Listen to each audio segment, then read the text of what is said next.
everyone, in this video I wanted to share with you why I believe cold pressed watercolor paper is the best watercolor paper to paint landscapes. So this is rough watercolor paper on the left side, and then we have cold pressed 140 pounds, and then we have hot pressed 90 pounds. There are different weights of the paper. That's just because what I had already cut out there, so I didn't necessarily feel like I needed to use the same weight of the paper because I can still show you the difference. So rough has way more texture comparing to cold pressed 140 pounds. So cold pressed is like in the middle between the rough watercolor paper and then hot pressed watercolor paper. Hot pressed watercolor paper has no texture.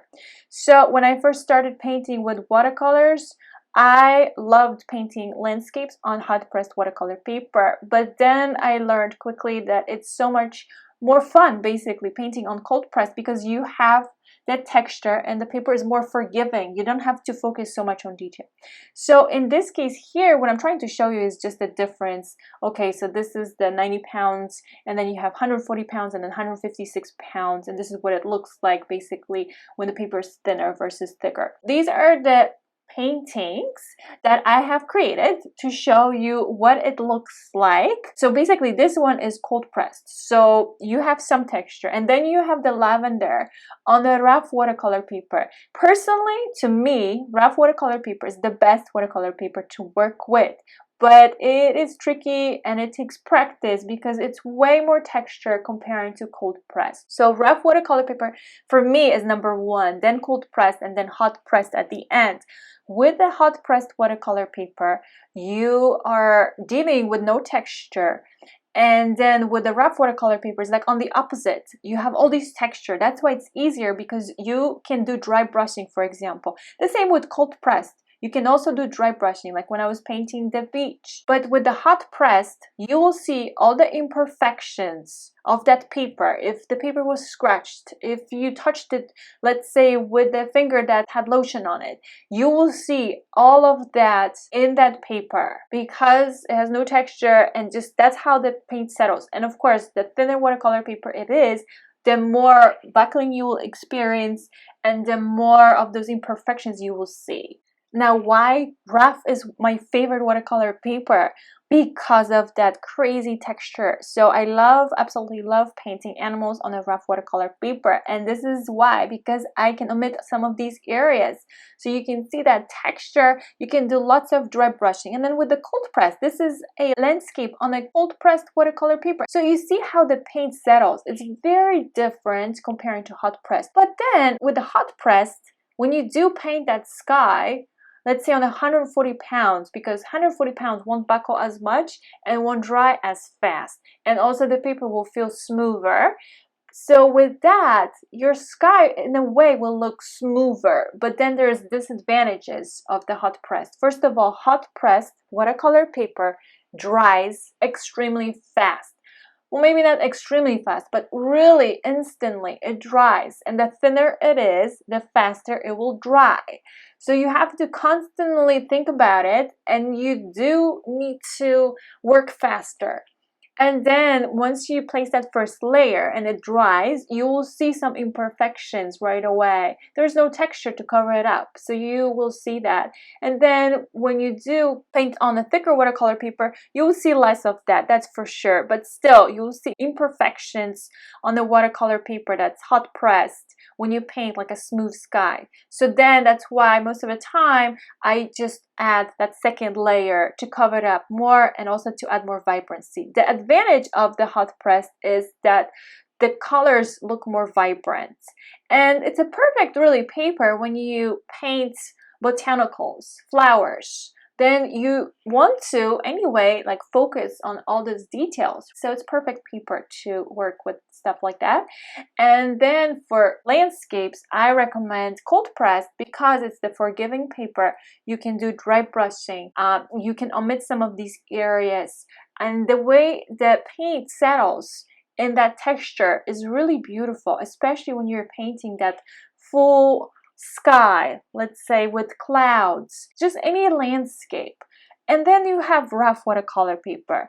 I won't push much for rough because it takes a little more practice, but it is my favorite watercolor paper overall.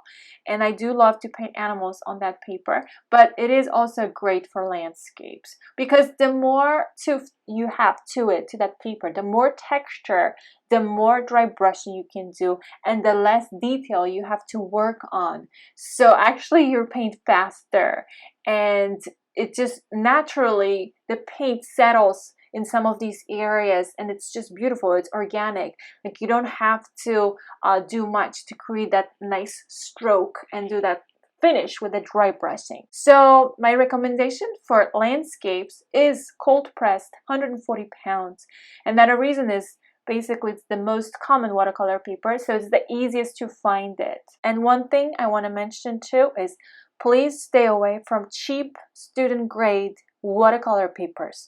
You will regret it because it slows down your learning process. When you paint on cheap watercolor papers like Canson XL, for example, the water, the paint won't be absorbed properly.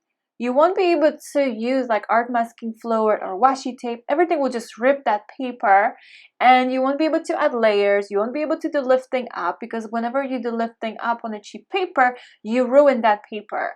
So it's very hard, and then the colors look faded. In the long run, you will learn faster and you won't waste as much paper. My favorite watercolor paper is Arches, and I always recommend Arches watercolor papers no matter what. You also have watercolor papers that are professional but lift up easily, too easily for me sometimes. So you have Stonehenge Aqua cold pressed watercolor paper, a great paper, very professional watercolor paper. It's way cheaper than Arches, but you do have to be careful because the paint, the second layer, can lift up the previous layer, so you do have to be careful. It doesn't lift up as much as the Strathmore watercolor papers. So for example, 500 series, you will lift up the previous layer very fast. You have to be super careful and so on. So there's a difference too, of course, how the paper is made. So you want to keep an eye on that, which you buy. But generally, try to avoid the student grade cheap watercolor papers. If you have them, just use them for like small practice, maybe exercise. If you want to see like how the colors look together, maybe blending and so on, doing swatches. But I don't recommend to paint like a full painting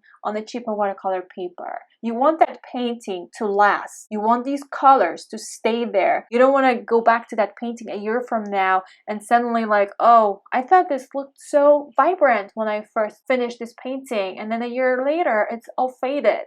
So you want these paintings to last. Thank you so much, guys. I hope you enjoyed this video, and please check out my full tutorials with voiceovers on Patreon. If you're interested to take some of my classes, I have voiceover tutorials on Patreon as well. And to check out the list of available tutorials, please go through the index on my website. The link is www.mariamorjane.com/patreon.html. Then the website address for Patreon is www.patreon.com/mariamorjane. I hope to see you there.